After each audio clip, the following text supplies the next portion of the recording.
Good evening, good evening, good evening, good evening, and welcome to another phenomenal evening here on Uncensored Conversation with Elevated Not Tolerated. I'm your girl, and I am super excited about tonight. I know some of you are ready for the game. I am too. This game. So let's get ready. Let's get ready to rumble, is what they used to say. So I'm ready to rumble. How about you? So go out there and tag somebody, care, share, and like with somebody. Tell them that we are here and we are ready to move to the next level. I can tell you right now that the systems, the atmosphere is right because even the internet wants to act a little shady on tonight, but that's okay because we still gonna do what we gotta do, y'all.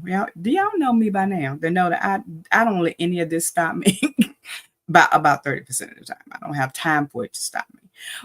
Tonight, we're going to be talking. I have been looking forward to tonight. I have been anticipating who will join me, who feels that this is something that we as a people need to talk about. And so, I want to give this disclaimer to anybody that may be coming on or is watching. This is not a debate. This is not picking on nobody's show. This is just conversation. Uncensored Conversation is about giving us information. It's about empowering us to know different things that are happening in the atmosphere that sometimes we need to be aware of. Can I be honest with you? There's a lot of things that we still don't know. Can I just say this, and everybody be happy when I say this? Nobody is perfect. Everybody has an opinion, and everybody got a yeah, let me not say that because it's Sunday. Everybody got an opinion and everybody can utilize it to the fullness of what they desire to use it for, right? Tonight's show is about us just talking about COVID and what that actually did into the body of Christ and how that transitioned some folks over into different avenues, into different areas that they didn't even know was available. And we're not just talking about e-church, because I know a lot of people have mixed conversations. People got mixed vibes, feelings on it, or whatever. I got my mixes, I got my minds, I got, you know what I'm saying? We all have that, but that is not the only thing that happened. The live streaming and all that stuff, that's not the only thing that happened in COVID, y'all. As a what the doctors have determined that I am what they call a long haul.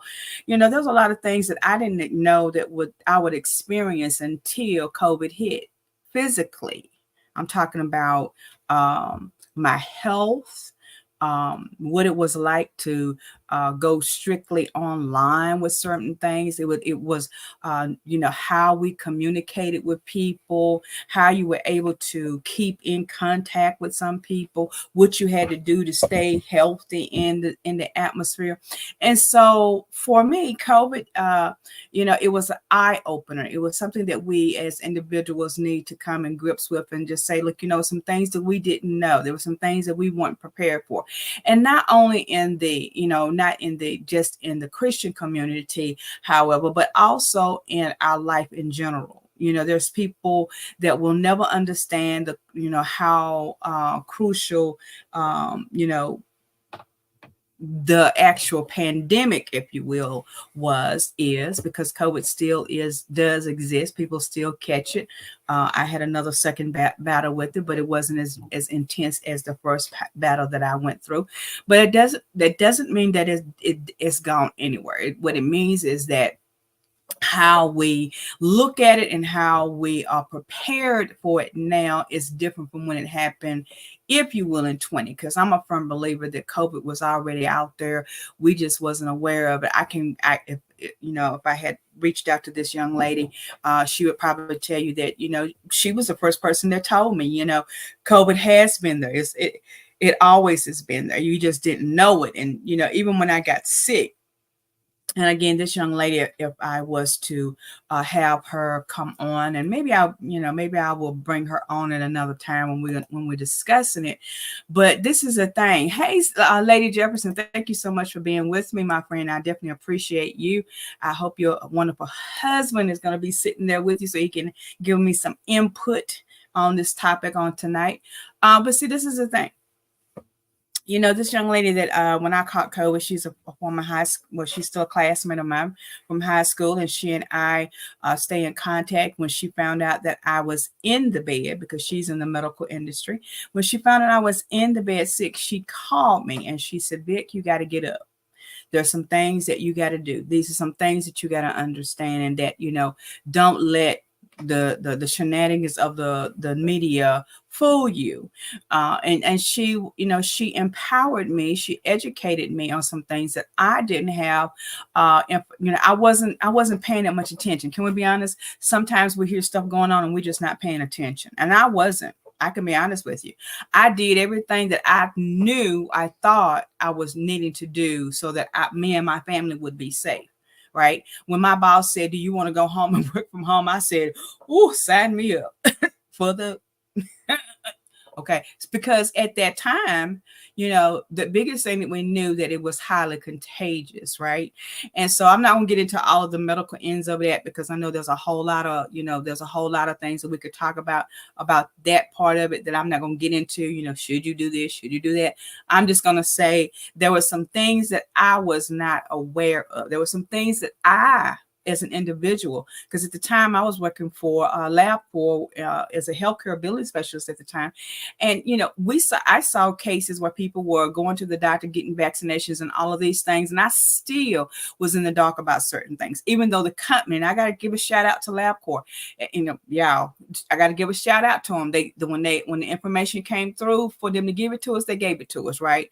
But at the same token, there were a lot of things that I feel like that we as individuals, we didn't know. We weren't prepared for. We didn't understand it. Can I say this? And I am not being racist when I say this, especially in our community. We wasn't aware of some things. We didn't understand some things. Some things just didn't make sense to us, right? Because we didn't understand it, right? But see, this is the thing. I can tell you that when I got home, when they sent me home, I will never forget. Guys, I will never forget that day coming home and, having to sit at my computer. It was like they said, hey, you want to go home and work? And we had already signed the document saying if it was possible, we would, right? But the day that it came, I think it was like the next day. I wish one of my other coworkers was on here. But the next day, I believe it was, when they said, hey, they're calling people in the office to send them home. And we were like, what? Really? And, because again, we didn't believe that it was going to be that to that capacity, that extent. And when I tell you, yes, Lady Jefferson, See, that's what I'm talking about right there. That part right there. There are so many people, and Lady Jefferson, my still, it's hard. I have another good friend whose mother had lost her mother to the same thing. I mean, and it's so important that we talk about it. Hey, Tracy, it's important that we talk about certain things, because certain things we will still be in the dark with if we don't bring it to light, if we don't talk about it, right? And so that's the reason why I want to talk about it today. I was praying that I would have leaders, that would be willing to talk and help us understand some things that happen in the Christian community, because I do believe there's some things that we just wasn't aware of. Okay. And this is the thing, as I was saying, before, because sometimes and this is one of the side effects of being a long haul. Sometimes if I don't have certain things written down, if I go to say or do it, I forget. And my godson, if he was on, he would be laughing, because sometimes it is what it is. I'm getting older. I'm 61. If y'all don't believe it, girl, I know I look about 25. But anywho, but sometimes when I am talking, if I don't have everything written down that I want to get across, I may forget. And you say, well, that's nothing. You forgot, there were things that we forgot before COVID. You're correct. But I am a long haul. I have been diagnosed, and I am not saying that I am not healed, because God, baby, I know this girl has been healed, because if some of my students were on, they would tell you, even I continue to try to teach my class, trying to cough and strangle through teaching my classes. And so this is the thing. We got to be more, aware of some things, right? And so that's the reason why, I felt like, there was so many different things that has happened, that I wanted people to understand that, that we need to come together, right? And I was praying that leaders, the Christian community, would really be on tonight. I'm not bashing nobody. I'm not saying nothing. All I'm going to say is that was my hope. I know about 60% of the male well, no, because I'm a football watcher too, but I know there's a good percentage of people watching football. I get it. Yeah, I get it. One of the reasons why I hesitated to change my show to 7:00 was because I didn't, I knew the football games was coming, and I like watching football games and stuff too. But I know that there's some people that are watching the game and they're not going to take their eyes off of it. But there's some of you out there that are not watching the game. You just didn't want to talk about it openly on physically, visibly on camera. And I get it. I really get it. I really, really, really do. One of the things that, I know that's going to happen in 2024 is that we will bring it as a closed conversation. We will just go into a Zoom type environment. I didn't want to do that. I wanted to, at this point, I really just wanted to, excuse me, something is in my eye.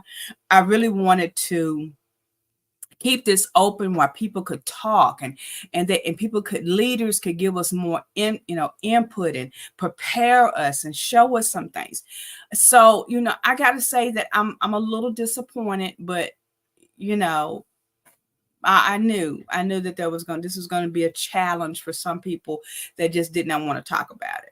Like I said, there's some people that are watching the game. There's some people that are still in church. If you're old school, it's Sunday night and you're still at the afternoon you're still at the 7:00. You go into the 7:00 service. I remember those days when I was little.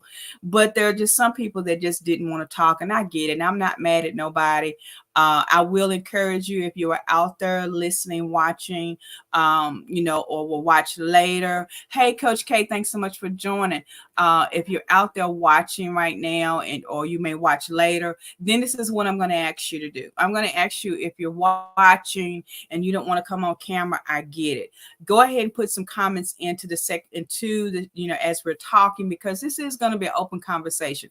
The disclaimer is that this is not a debate. This is not something we're arguing about. This is not something that we're saying is wrong or right, or you got it, I got it, nobody got it. No, that's not what we're about. Hey, Sister Deborah K, thanks so much for joining. I appreciate you, my sister.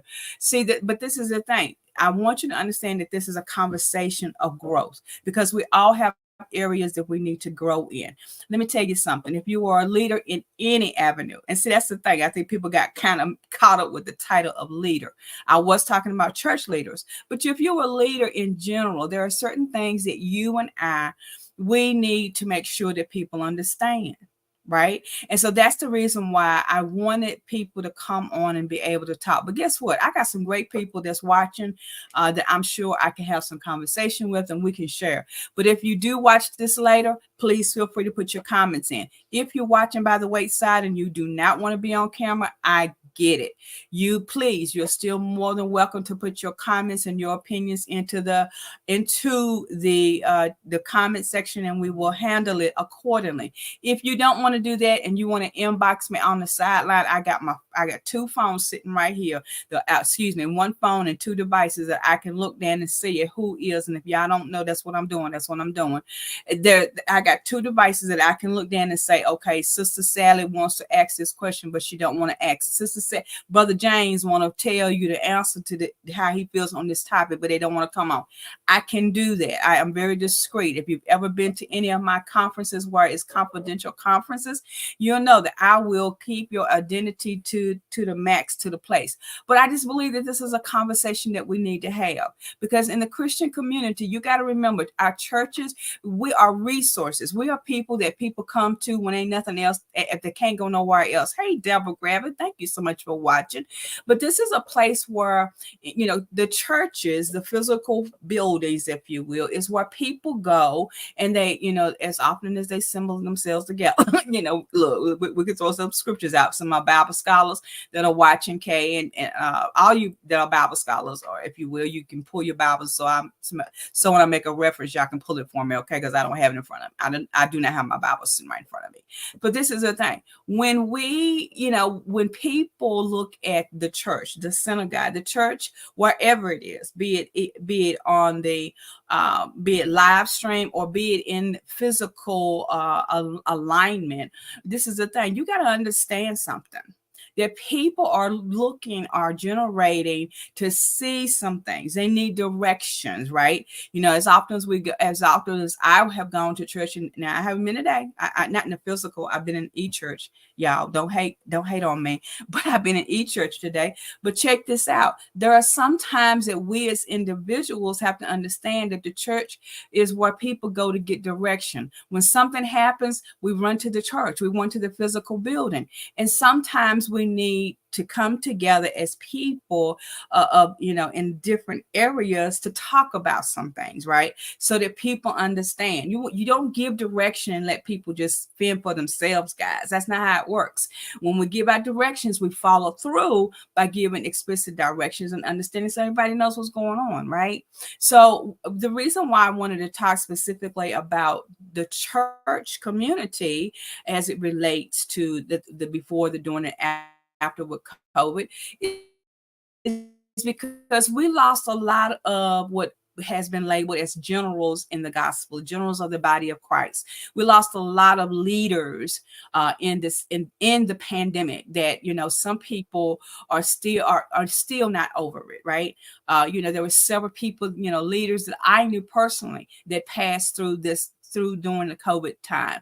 And there were people that I also am associated with that were like me. They got sick, and some people got sick and they had a whole they went to a whole different type of level with the ailment, right?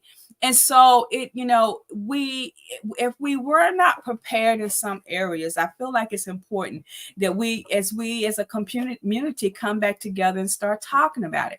We get together and we have a plan of action if there's a hurricane coming, right? If there's a tornado coming, we have things in place where we can be first responders. I am associated with several people that are first responders that they either work in the hospital part of it, whatever their titles are, but they're first responders. And some of the things that these individuals have shared with me over the last couple of years has enlightened me. It's made me more aware of some things. So I want to get into that conversation. I want us to talk about it. Again, I was hoping that we would have some strong leaders that have from different types of churches, if you would, not denominations, because my dad taught us denominations don't mean a whole heck of a lot, y'all. I mean, really, it don't mean a whole heck of a lot. But the great bishop, my dad. But anywho, there's a lot of things that, I just wanted us to come together as a church, because there are still some smaller churches, if you will. And when I mean smaller, there's some churches that still do everything by hand, paper trailing, if you will. And so there's things that we need to be aware of, right? There's some things that we just needed to talk about. And that's what I wanted to do with this conversation tonight. I just think, I just got a text message from one of my dear good friends, and she's not able to be on because she's not feeling well. And I hope that she knows that I appreciate even her desire to want to be on tonight, because she's a mighty woman of God. And you know who I'm talking about, AP. Okay, I'm just gonna leave it right there. But at the end of the day, I want you to know that this is a time that we should come together and talk. It's a time where we need to have some clarity.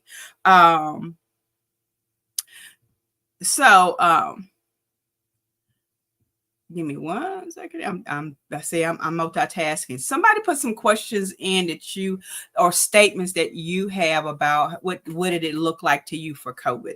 Let's go there. What did COVID look like to you as an individual? And I'm gonna give you a couple of seconds to think about it and put it into the chat.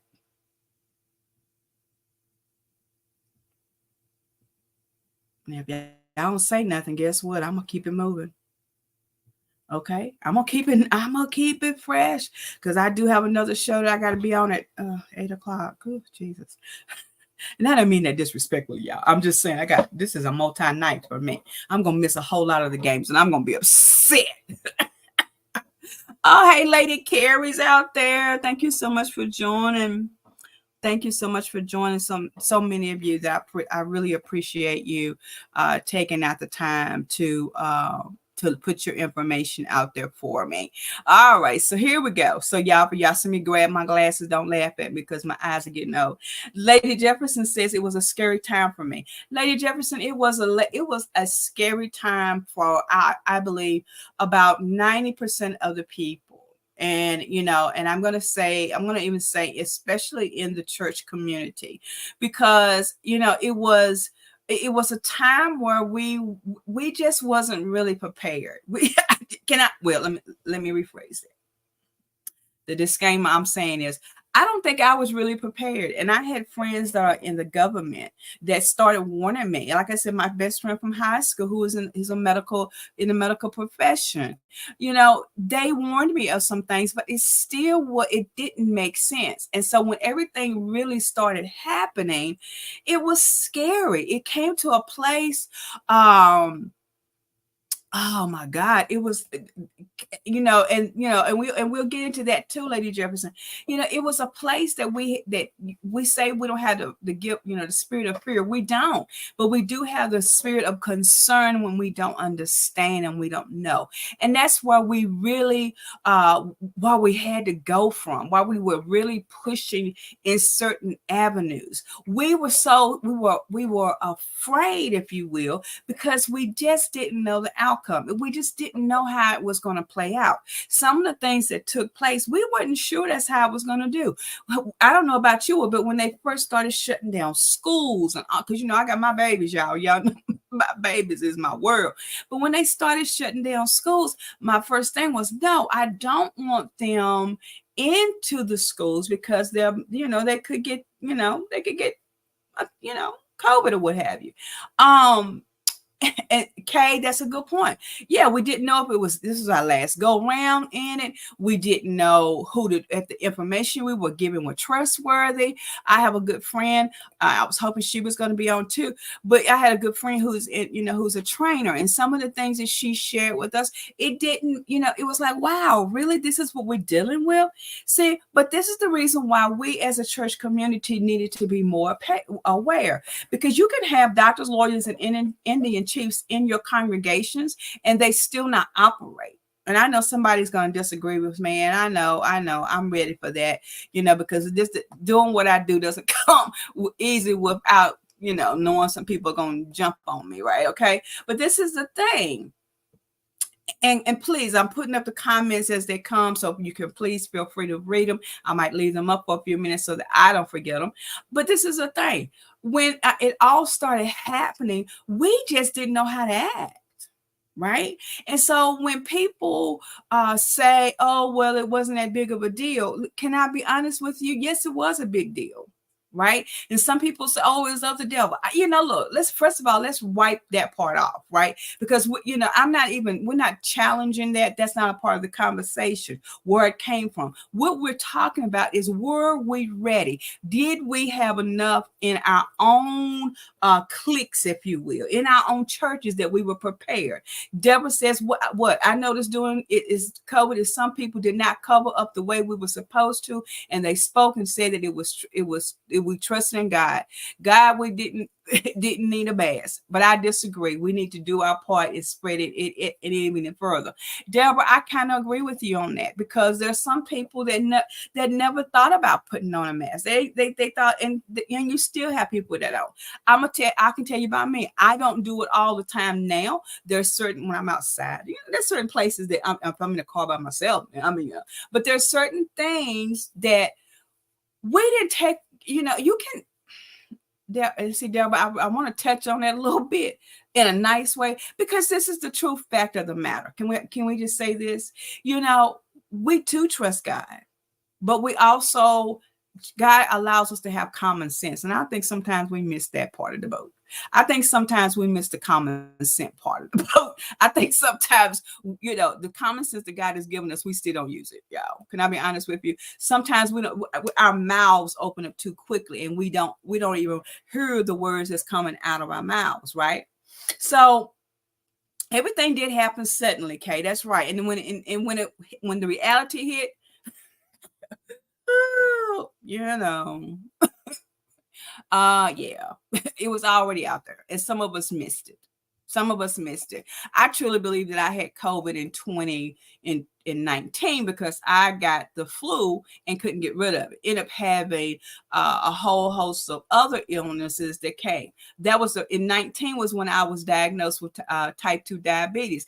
Been checking myself forever and a day, and none of that came up until I got sick and had pneumonia, bronchitis, and double pneumonia the second and third time. So when I tell you there were signs we just didn't know, right? And Mike says his church never closed. We stayed put, prayed, and stayed in before God. All right, see, everybody's got a different opinion. Everybody's got a different strokes with different folks. And this is the thing, Mike, like you said, it was really drastic. The whole world all over wasn't prepared. We really wasn't. We just wasn't prepared. And I'm really concerned because, and this is the reason why I'm talking about the church community, because I am an elder. I've been an elder long before. I've been an elder in so many different churches. It ain't funny.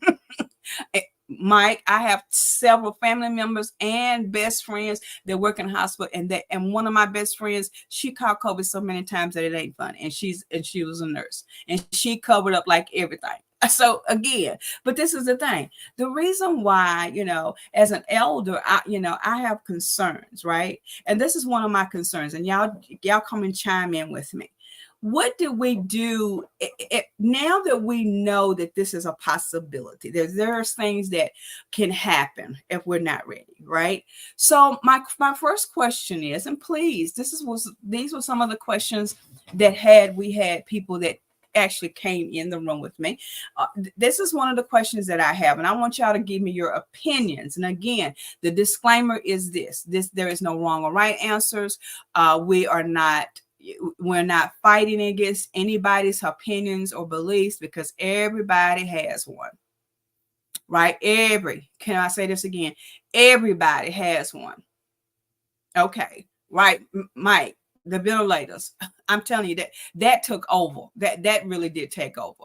So this is my first question, right? I want you to get ready for my questions, and now I'm going to tap into what you guys are putting in. And again, I'm putting on the spectacles for tonight, just so that I can make sure I don't miss nothing. Okay. So y'all don't laugh at me.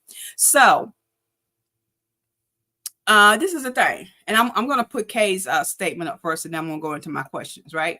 So Kay says, to those of you that can't see it, Kay says, to be fair, the churches that did respond did so with what they had. Exactly. You're exactly right. I see that this is an opportunity to strengthen the communication between leaderships and the medical community. Kay, and you're tapping into one of my first questions. One of my first statements is this. This is my first question.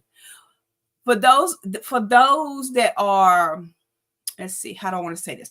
What could we have done? Because I think there are still churches. I know there was a church that I was affiliated with at the time. We didn't have a system in place where everybody's name that was a member of the church wasn't somewhere where that was updated. Let me put it that way. There wasn't somewhere updated.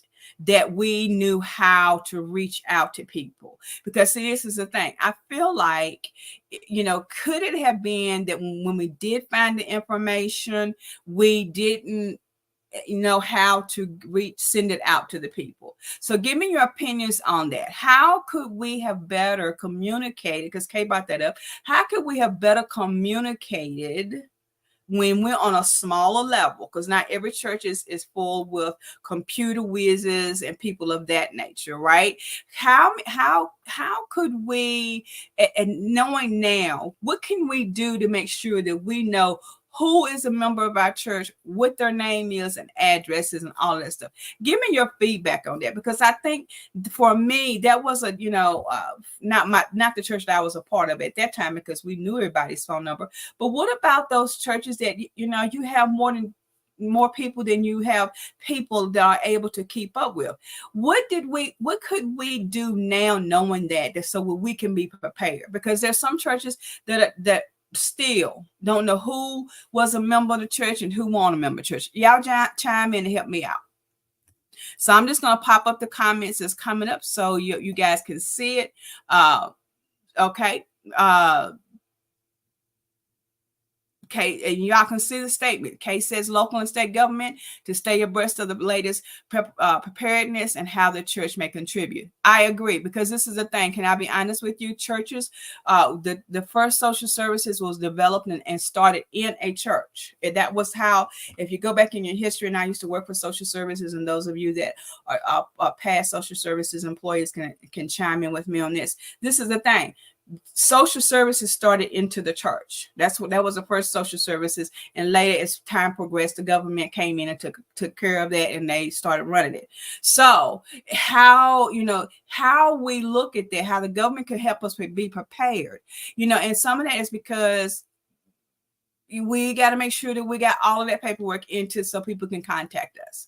If you have members of your church, this is something that I totally believe in.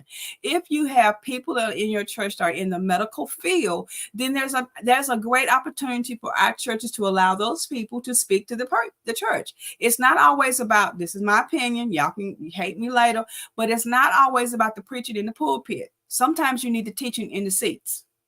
Let's just say this. Let me put that back out there again. Sometimes it's about teaching the people about life skills as well as what we see in the Bible, because that's exactly what Jesus did. He taught his people about life skills alongside of what. Okay, I'm gonna leave that alone because I ain't preaching today. But at the same token, we needed to be able to understand, right? See, Mike, I agree with you. We structured our churches and they brought in machines that clean the building. And even in, in some churches that I know, my sister's church, they had people that work in the cleaning department, in the cleaning community as a job. And they volunteer because they are part of the church. See, I think this is the part that we miss. This is the thing. Mike, thank you. See, this is the thing. I think because we don't know what we got in our churches. You got doctors, lawyers, and Indian chiefs in your churches, but you don't know that.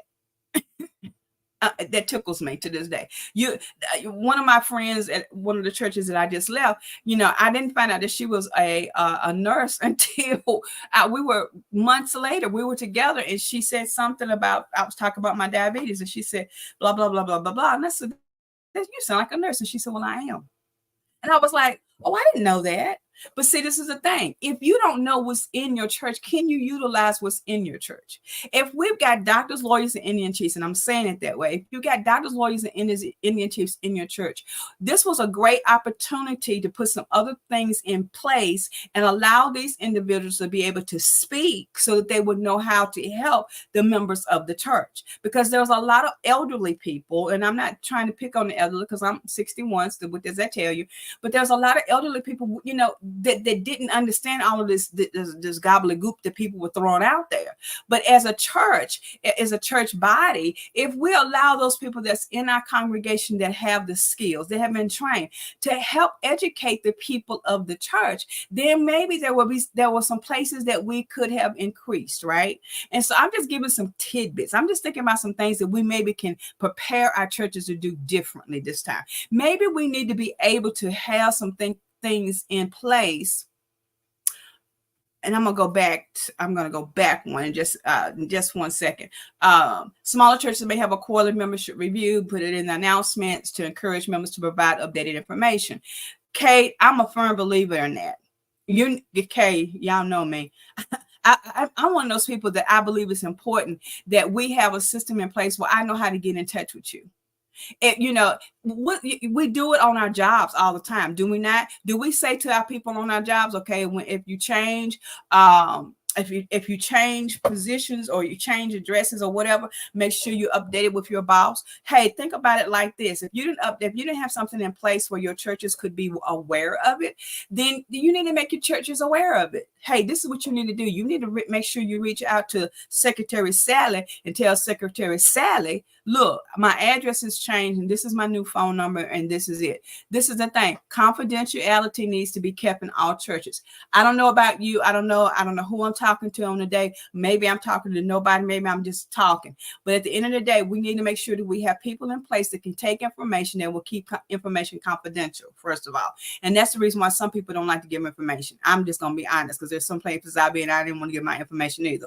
But this is the thing. You need to be able to keep a list, so a running list, not for the tithes and offerings, because y'all good with that. Y'all make sure everybody pays the tithes and offerings, and you got to check mark by their names if they didn't, or if they do. I'm talking about those other things that you need to have check marks by. Let's have some check marks about the Sister Sally ain't been to church, but you want to say Sister Sally left the church, but Sister Sally didn't leave the church. Sister Sally been sick. Right? But you didn't know that because you didn't have somebody in place that can check a check mark and check on Sister Sally. I'm just saying, we're just having a conversation. We're just trying to get some things so that everybody can get on one page and start doing some things. See, if I had some leaders in here, so they could have helped us out top. But y'all doing really good. See, y'all, I'm going to pass all this good information to all these other churches because y'all talking about some stuff. Deborah, I like what you're saying. The smaller churches can have a monthly update on the first Sunday of the month. And if the new members come in, to be certain to add them to the roster and also have a website page for them.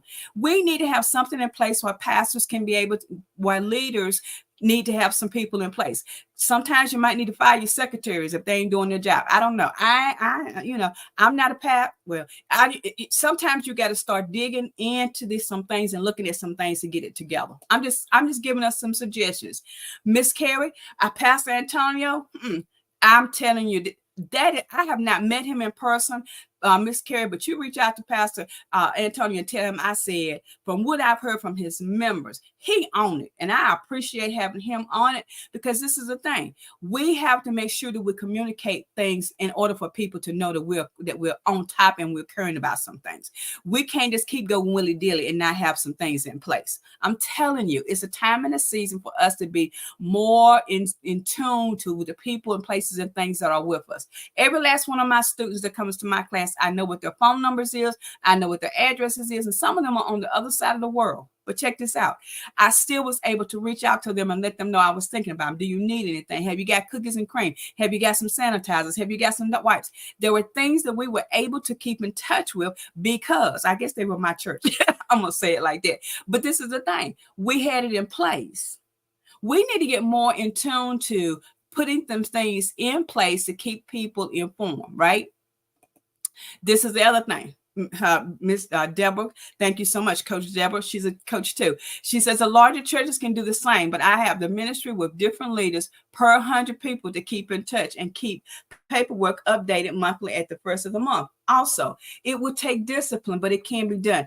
Deborah, you said a mouthful, baby. This is the thing. When new leaders are coming in, that's the reason why I wanted this to be so interactive, because when we have new people that are taking on roles as leaders, we might not get it right, and we need the expertise of other people to put us into place. This is the thing. We need to have people in place. What about your hospitality people? Can we break break it down. I know there's some churches that have 5 or 6,000 of people, but guess what? Can I tell you something? And this is what I'm standing on it. I'm going to say it till I'm blue in the face until somebody tell me I'm wrong. I remember a million years ago, Jamal Bryan talked about being, about e-churches a long time ago before there was even such a thing. And when he gave the direction, he said that because this is one of the things that he talked about was this was a good way to keep in communication with your people that was a part of your church. And I'm telling you, there is a way. Miss Deborah, I give it you 100%. If we want to be able to do some things, we can do when we want to. When we want to have a building fund, don't we get together and have a building fund? Yeah, we do. If we want to do certain things, I'm just going to leave it right there. We get a committee together in a minute. Why can't we get a committee together that can house keeping the information abroad? I don't need Sister Sally who's sitting over there and not paying no attention, that she needs to be able to know how to get in touch with somebody. We got to get this thing together, y'all. Mike, I totally, Mike, Nancy, you talking about something, you're on another level, Mike. Mike, stay out of my lane. Because what he's saying is financial literacy is key. And this is the thing, Mike, about a year ago, I had one of my coaches that came on my show, and he was giving a seminar about financial literacy. Can I tell you how many people came to that class, Mike? I had about 6 people that came, and that was it. And 3 of them didn't even stay for the whole meeting. This is the thing. When we want to learn something, we want to learn something. Financial literacy can help us also with COVID, because if we had been financially smart, we would have been able to do some other things as well. See, this is the thing. Miss Carrie, you said it. We need to stay updated. We need to stay updated, y'all. Some of us are missing the boat because we're not keeping up with the times. We need to understand that there's some things that needs to happen. Sister Sally, who was 61 years of age, was sitting over her house, and she don't have a computer. She don't know nothing about texting. She don't know nothing about that. But did somebody knock on her door and say, Sister Sally, do you need some wipes? No, because you didn't even know why Sister Sally lived. I'm sorry. We dropped the bomb when it came to certain things. We need to be able to know certain things. I don't need outlook. Hey, y'all, can I raise my hand? Raise my hand. Raise your hand. Raise your hand. This is me. I don't need you to know all my business, but at least I need you to know at least know where I live. You ride by my house every day to get to the church, but you don't know where I live. That's a downfall if something happens, right? If something happens like the pandemic, we don't know what to do, right? See, and Mike, see, that's the thing. There has to be somebody that's going to take the lead with this. Not everybody has a mic in their church that can do some texting and doing upcoming events, but there needs to be somebody that's being assigned to that, right? Look, there's some other things. Look, there's a new members class. And Mike, this is the thing. People do new members class, and then it's the last time you see them. Yeah. I'm sorry, Mike. I wasn't going to touch on it, Mike, but I'm going to touch on it. There'll be some people that you talk to when they first came to church, but you never talk to them again. You see them come in, but you never say, hey, Sally, how you doing? Are you getting what you need? And then COVID hits, and Sister Sally never came back to the church, but you want to be mad and say it's because COVID hit. That's the reason why Sally didn't come back to church. It could be that maybe something happened while Sally was out there in COVID that you didn't know. I'm sorry. I'm just a firm believer that there's some things that we need to do better as leaders, right? Cases leaderships may also put a video message in times of crisis. What the church has in place to assist members. Exactly. That's the other thing. What are we doing? What are we telling our members that they can look for? This church that I was affiliated with, one of the things that they did was they came out and they didn't come out. We were at the church, and what they did was that they provided all of us with hand sanitizer. I still got some right now. Hand sanitizer and the spray, Lysol spray that came from the hospital. And so when I tell you that this is some things that we as people need to do, there's some things that we should be able to experience, right? And so, and Mike, this is true too, stimulus checks and all of that has something to do with it too. But, managing our money, we're going to talk about that on another show. But some of that is so true. We have to keep some things in place. I want us to keep talking about this and getting some more information, because I do believe there are some people that have lost the connection with what we're talking, what happened in COVID, and we swept it under the rug. This ain't time to sweep it under the rug, my friends. This is a time where we this is the thing. This is what I'm talking. This is the reason why we need to talk about it. This is the reason why I'm a little bit. I'm not going to say upset, but I wish there were other leaders that were here, the pastors that could give us some more information, right? Because there was things that they were dealing with that did not, tap into some things, right? And so I want us to understand that we got to keep moving with some things, guys. And at the end of the day, we can't drop the ball when it comes to having some things in place. There's things that we need to do that we just didn't do, y'all. We didn't do it. I didn't do it. You didn't do it. Again, I told you, I'm not just talking about you didn't do. This is not a you didn't do and we should have. This is where we are finding out where, if we have leaders that are watching on tonight, leaders, I'm talking to my leaders that are on tonight. If you're watching from a distance, this is what I want to say. I hope you're taking note of some of the things that we're talking about, and maybe you can even implement them in your churches. Maybe this is an opportunity for you to see some things that some people are saying that maybe your church needs. And that was the part of the conversation. I wanted us to be able to see that there's some other things that our churches need. There's some other wisdom that we're slacking in, right? So when I tell you, when we were doing some things, we should have been looking at some other things and some avenues that can help. And like I said, one of the things that I want us to understand is this: nobody got it right. Mike says there's a whole lot of issue. That's a whole issue. If we were doing in the first place, we were out of tissue, water, Lysol, etc. We did. But see, this is the thing. Can I also encourage you on this level? If we had been in place, we would have known when they first started saying get such and such, get such and such. We would have had some things in the house for the people that could have drove by our churches when they do drive-by church. I'm sorry, because I know some churches didn't do live streaming. They did parking lot church, which I'm a parking lot minister. I say this for the last 3 churches I've been in, that I'm a parking lot pastor.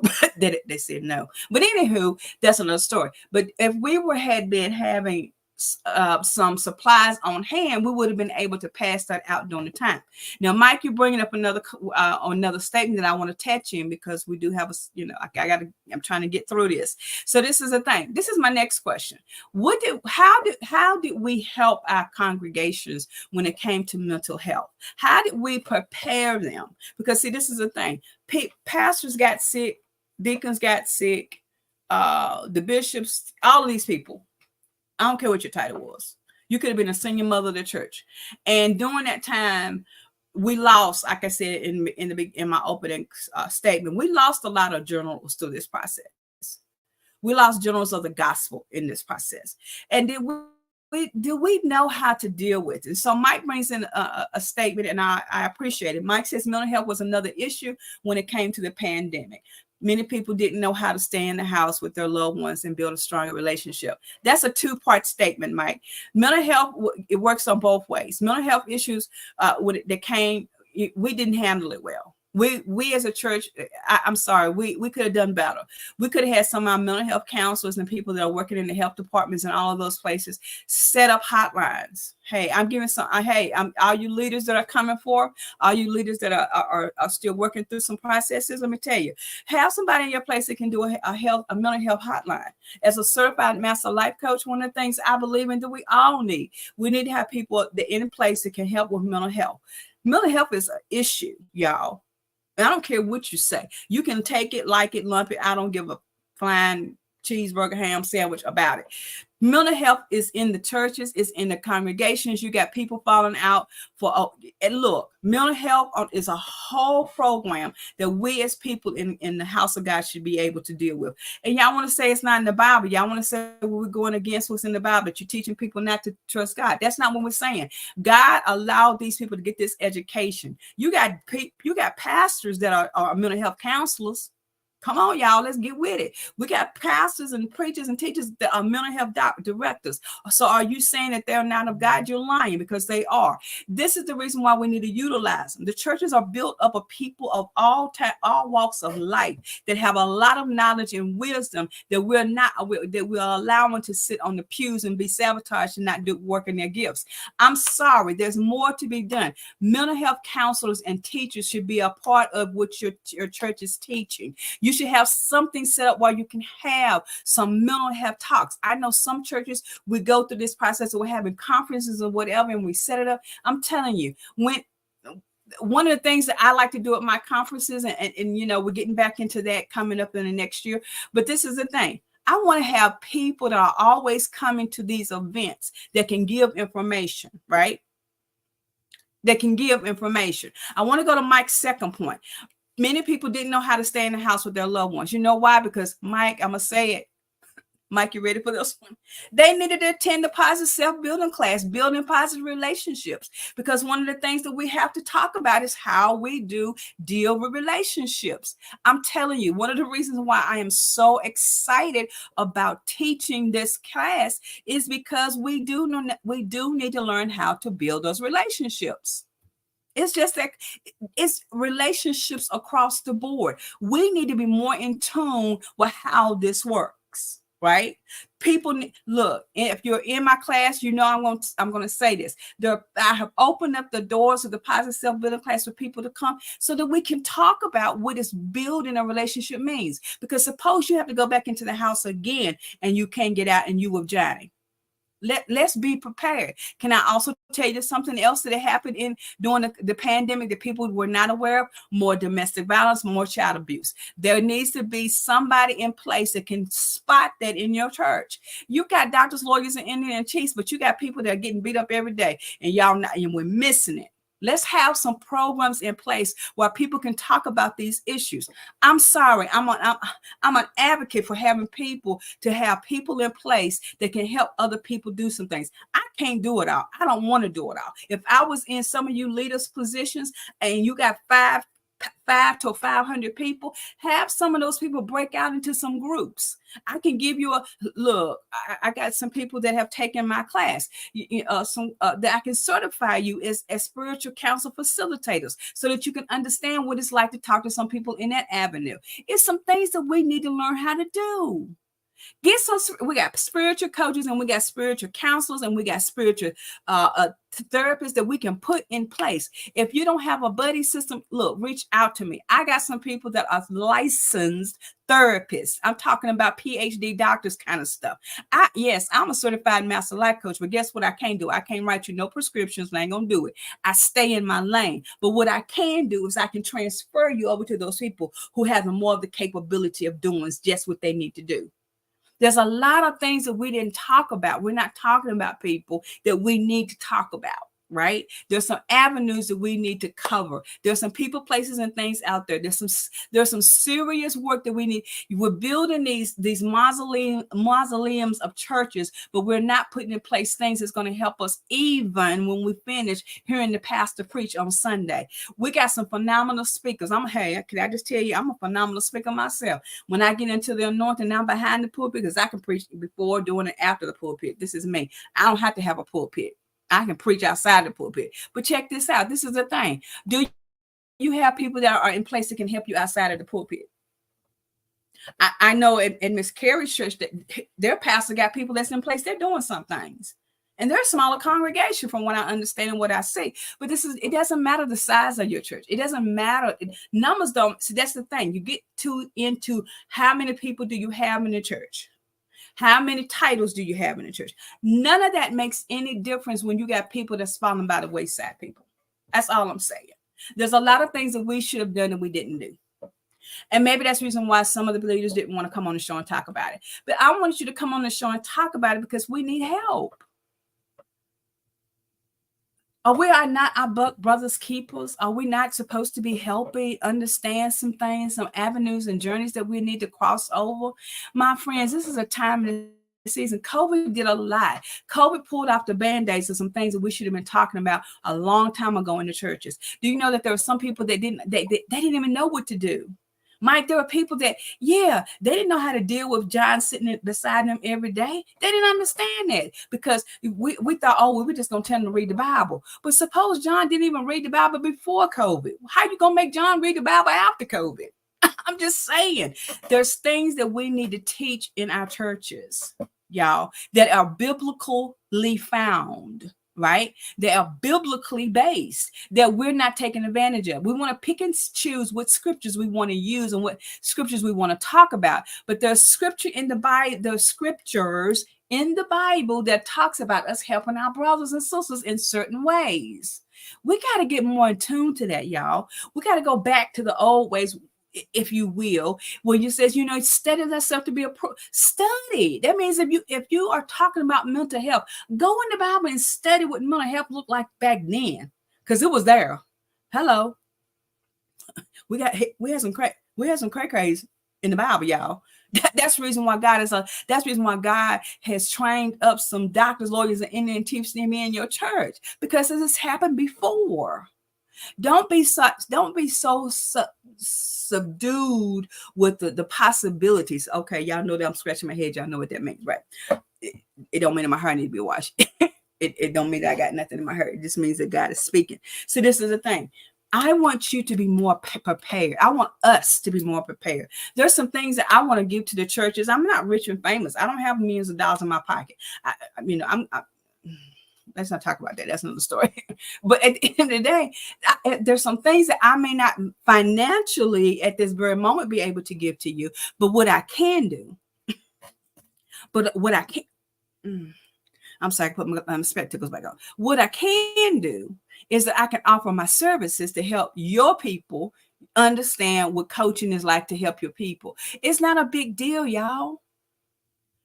Yes, Mike, that part right there. They're saying it's coming back up and there'll be a new strain again also. How many strands have we seen already? See, that's some things that we need to be teaching in our churches. Understanding what they say and what that means. When I got COVID, let me tell you my story real quick, and then I gotta sum it up. And I really don't want to, but when you're obligated, when you say you're gonna do something, I try to do it. But this is the thing. Check this out. The day that I was diagnosed with COVID, the first time, I was on my way to my doctor's office to get the vaccination. Because I am a diabetic, I didn't trust going into the pharmacy and getting it done. That's just me. Y'all do what y'all got to do. But I know me, because I don't deal with needles. I don't deal with blood work. I don't let everybody touch me. Right? I don't even let everybody touch me in the church. Everybody can't pray for me. Everybody can't lay hands on me. I got a covering. He can lay hands on me. And all of the covering in that church can lay hands. Okay, anyway, that's another story. We'll talk about that on another day, another Sunday. But check this out. I went to the doctor. I was preparing to go to the doctor and call my doctor, because at that point you had to call, I had called my doctor's office and said, I'm on my way. Just want to make sure there's anything else I need to do. And I said, and the nurse said, hey, Miss Victoria, you coughing, you okay? And I said, well, I have seasonal allergies, right? Check this out. I have seasonal allergies, right? And she says, oh, okay. She said, well, while you're here, we'll get your your shot for your allergies while you're here, right? Because I got it in September, right, of 21. I was diagnosed in 21. Okay, so this is the thing. I get over to the doctor's office. And this is the thing. I get over to the doctor's office. And I'm sitting in the car, because at that point you got to sit in the car and wait for them to come get you. And she says, you in the car? I said, yeah. And she says, you're coughing. I said, yeah. And she said, well, come on in, let's get your shot. And so you can get back, your vaccine and all of that, and get your shot, because your allergy is really kicking. And so she says, well, we got to do the check for you anyway while you're here, because of your insurance ahead of the time. They required you, when you went to the doctor, you had to get checked for it while you were there. I ain't mad. That's what they did. And it saved my life. I didn't like it in the beginning when they said if you had to go to the clinic, you had to automatically get checked. I didn't like it, but it saved my life, y'all. So when the nurse, I had never been ran out of a doctor's office so quickly in all my life. I go in like I normally do. So this is how you got to understand some things. I'm going to put Mike stated up there so y'all can see it. This is the thing. When I went in, she checked me and she said, oh my God. And it was because she knows me, right? the nurse. She says, "Oh my God, you are full-blown COVID." And I was like, "What? I ain't been nowhere. I've been at home ever since they sent me home. I ain't doing nothing. I ain't been no." She said, "Miss Victoria, I hate to tell you, but you got it. And because you are a type 2 diabetic, I got to get you out of here. I can't even give you the vaccination." See, while people were fussing about getting vaccination, I couldn't get it because oh my nose still hurts to this day. My nose still hurts. I'm sorry. But check this out. This is the deal. This is the deal, Pickles. When they had me in the doctor's office and she took me out within, and this is a thing, within a matter of, I want to say 48 hours, I was on my back. That's how quick it hit me. Can I tell you, at the time, the church that I was attending at the time, I called my pastor because at the time, my pastor was my best friend, one of my best friends. And I called her. I said, "I'm COVID." And she said, "What? Not you." "Yeah, me." Because I was the one that I had my mask on. I was the one hand sanitizing. I had sanitizer wrapped around my arm, child. Had gloves. I would walk in with gloves. And she said, "Not you." "Yeah, me. Yeah, me." To this day, I can give you some examples of where I thought I got it from, but you don't know. That's the reason why. And see, that's the part of the education that we needed to do in our churches, from our doctors and lawyers and Indian chiefs and specialists that live in our churches, that could have helped us understand that. Because a lot of people was like, "But I didn't have it." Let me tell you something. My daughters were in the house with me. Now, my daughters never, I think one of my daughters was the only one that lost taste. And she never, she was never diagnosed. She was always a negative. She was always a negative. But you don't understand. This is the reason why we need to do better. And look, my church, your church, everybody's church, the churches that are to come, we need to do better, right? We need to do some things differently. That's all I'm saying. I hope those that are watching tonight, and I do apologize because, normally I will go as long as we need to go. Ms. Combs, thank you for joining me, my friend. I hope you come back and join me again. I gotta put you on the show so you can come be on the show with me. This is the thing.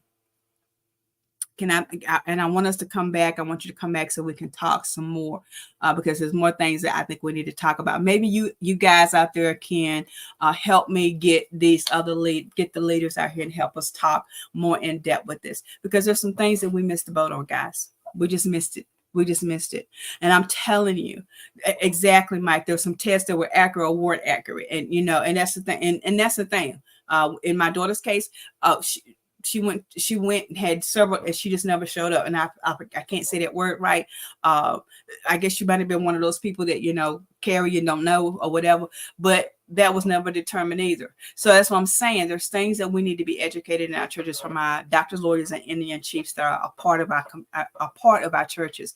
If you have people that are in your churches and you don't know what they do on the outside, Miss Combs, I've been missing you too, boo. You need to come on back, and so you can talk. We're gonna have a conversation outside. You're just gonna have to call me, right? So this is the thing. I want to put these comments up as we're going. Yes, Kay, I definitely agree with that. The larger churches need to come together and do some things together to help. And that would be, and I think that's one of the things, how we got hand sanitizer and stuff for the church that I was at the time. And this is the thing. Can I be honest with you? We need to do better. We need to do more. We need to do better. And this is the thing. If we can just get people aware of it, because a lot of people don't like to talk about some things. Yeah, Mike, you can be a carrier or a transmitter. You never know until. But at the same token, this is the thing. You can be carrying, you could be a transmitter for years and still not know it. I know somebody that's a part of my family that never got it, never was out and about and all kinds of stuff. But then when they got it, they found out there was a transmitter, and guess what? About 6 months later, they passed. So this is the thing. You got to, and And I say that very nonchalantly because I just don't want to get upset about it. But at the end of the day, if you have people, if you are connected with your churches, reach out to your pastors, ask your pastors, your leaders, can we do more health awarenesses in our church? Can we do more of how we connect in our churches? There are things that we need to do, y'all, that we're not doing. There's things that we did that didn't work, that we need to change. That's with anything. That's just why I talk about reevaluation and reprocessing, because it's important that we reevaluate some things that we do and see if there's a different way that we can do it.